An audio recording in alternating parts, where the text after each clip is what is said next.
wami awukholana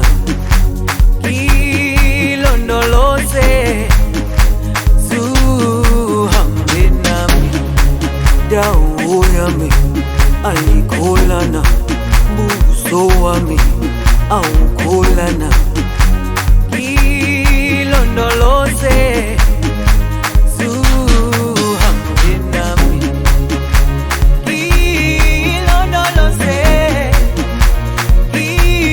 ilondoloze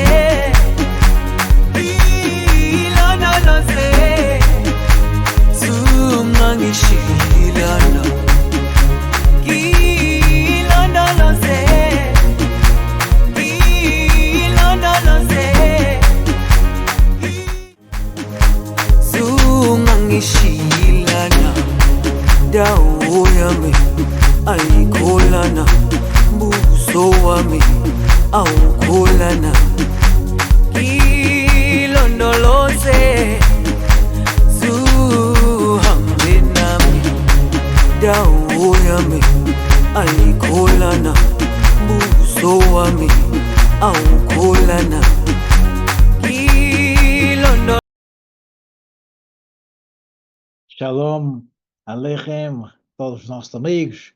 Estamos felizes por esta oportunidade de estudar a Parashá de semana com Moré Ovadia. A Parashá de semana é sobre o tema Parashá Emor. Não esqueça de dar o seu like, o seu joinha, a sua assinatura, para que já receba exatamente o momento quando postarmos a nova Parashá de semana e outros materiais que vamos a produzir. Também compartilhe com vossos amigos, vossos familiares. É muito feliz para nós estarmos por aqui, direto de Jerusalém, e também para poder falar da Torá, compartilhando a Torá para as nações. O tema da Torá desta semana, a leitura da semana, é a Parashá Emor, que começa no livro de Vaikra, em Levíticos, capítulo 21, versículo 1, ao capítulo 24, versículo 23. São divididas em 7 aliotes. A primeira aliá, ela vem de Levítico 21, 1 ao 15. Esta aliá ela está especialmente apropriada ao Cohen. Segundo a Parashá Emor, ela começa com a santidade especial do Cohen e ainda mais do Cohen Gadol. Este nível de santidade dessa Kedushá, ela vem acompanhada de uma regra mais rigorosa, de uma conduta religiosa para o Cohen. Cohen é o sacerdote. Ele começa falando sobre as deficiências e proibições do contato com o cadáver. E também que não devem se infligir o sofrimento corporal como sinal de luto. A segunda aliá é para o Levi, está no livro de Vaikra, capítulo 21, do versículo 16, ao capítulo 22, versículo 15. Os coens continuam sendo relacionados, o defeito é físico e também comidas sagradas que devem ser comidas, e também como o coen pode se tornar impuro também falando da grande mitzvah em Israel de não comer o alimento tevel, que é proibido para todos, o produto agrícola sem a separação devida de Maaseh e Terumá. A terceira aliá, Shilishi, está falando dos animais ofertados que devem ser sendo feitos, a proibição de castrar um animal, segundo a Torá. O filhote deve ficar com a mãe 7 dias antes de se tornar corbá. É proibido abater a mãe e o filho no mesmo dia. E o sacrifício, o nome sacrifício também, aqui começa a agregar um novo significado, que é a disposição em morrer, santificação do nome divino. É o que está a acontecer nas guerras de Israel. E o quarto aliá é de Vaikra 23, 1 ao 22, já começa a falar dos ragos, das festas, as festividades de Pesach, a contagem do Homer, o Shavuot. A quinta aliá, Vaikra 23, do 23 ao 32, nos falam das duas coisas relacionadas ao mês de Tishrei, E também ensina o conceito de Tosef Shabbat e Yom Tov para agregar esta regra, esta halahá, que é a forma de conduta. A sexta aliá vem da Vaikra 23, 33 ao 44, continua-se mencionando também, descrito no calendário judaico, a festa de Sukkot, Simchat Torah, e também as 4 espécies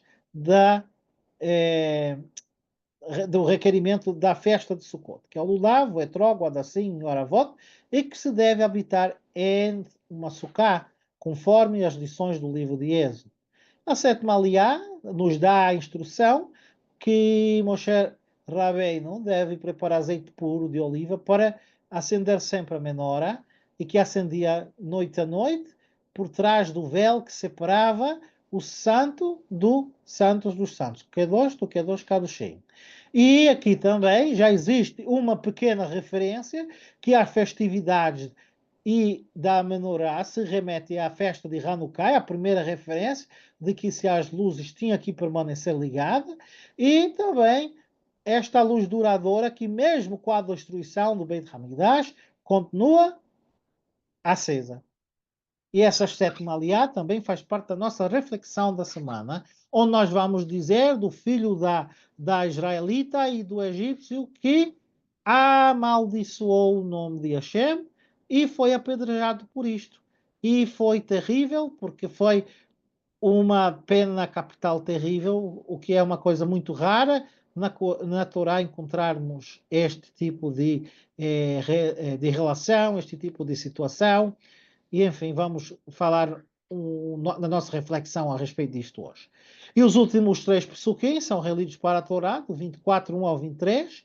A Haftarah está relacionada ao livro de Ezequiel, capítulo 44, versículo 15 ao 31. O que é apropriado é Ezequiel, que é o profeta Ezequiel.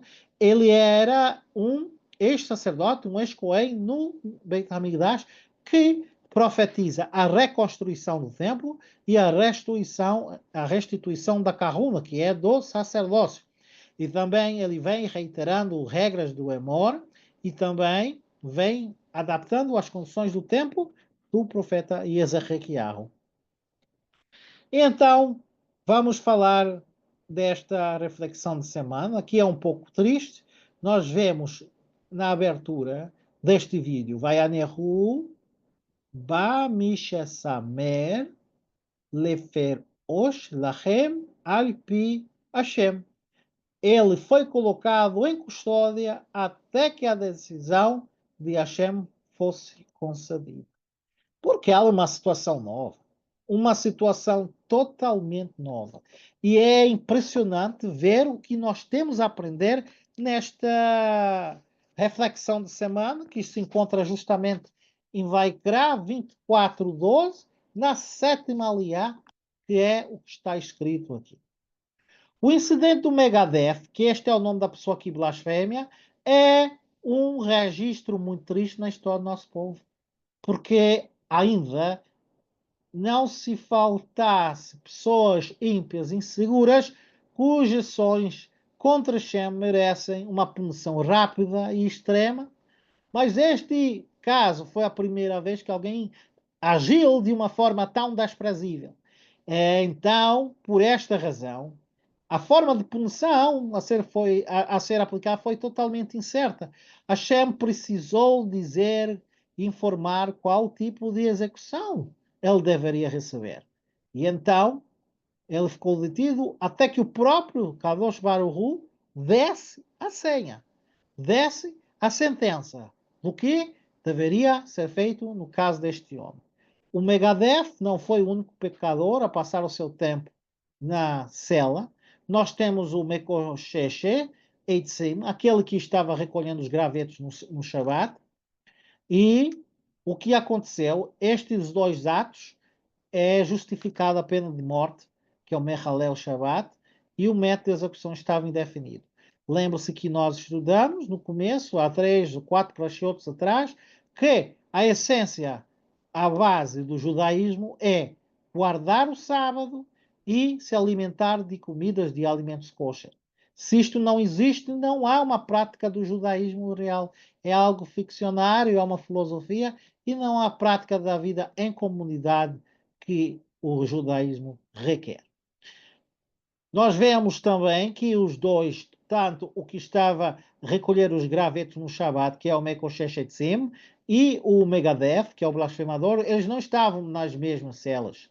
Eles foram os únicos em toda a caminhada dos 40 anos de Clã Israel no deserto a estarem presos numa cela, desculpa. Então veja que hoje não escolhemos as celas, as pessoas são misturadas, e a Torá diz que para cada tipo de infração tem que haver uma cela separada. O julgamento divino é tão distinto, de acordo com o Rav Shlomo Wolbe, de saudosa memória, diz que as pessoas executadas não são sepultadas no mesmo cemitério. Quem morre por estrangulamento não se mistura ao que é apedrejado. Um assassino não morre lá do ladrão, não enterrado lá do ladrão. As suas punições não são iguais e um suicídio não se pode estar na mesma área, tem que estar numa área separada. Os locais de sepultamento também vão. Por isto que é importante saber do que nós estamos a fazer. Se duas pessoas cometeram o mesmo pecado, mas uma gemeu ou sentiu um remorso, o seu lamento ficará registrado no Shamai, nos céus, e a favor desta pessoa. Por isso que é importante nós termos uma atitude de arrependimento, de techuvá, lembrarmos das nossas falhas a cada vez que estamos estudando a Torá.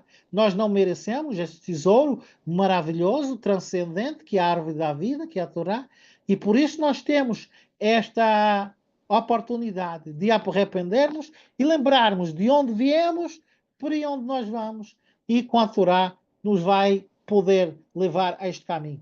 Eu quero dizer algo muito interessante, muito importante, que o filho, este homem que estava sendo morto por causa da blasfémia, ele era o filho do egípcio que Moshe Rabbeinu havia morto.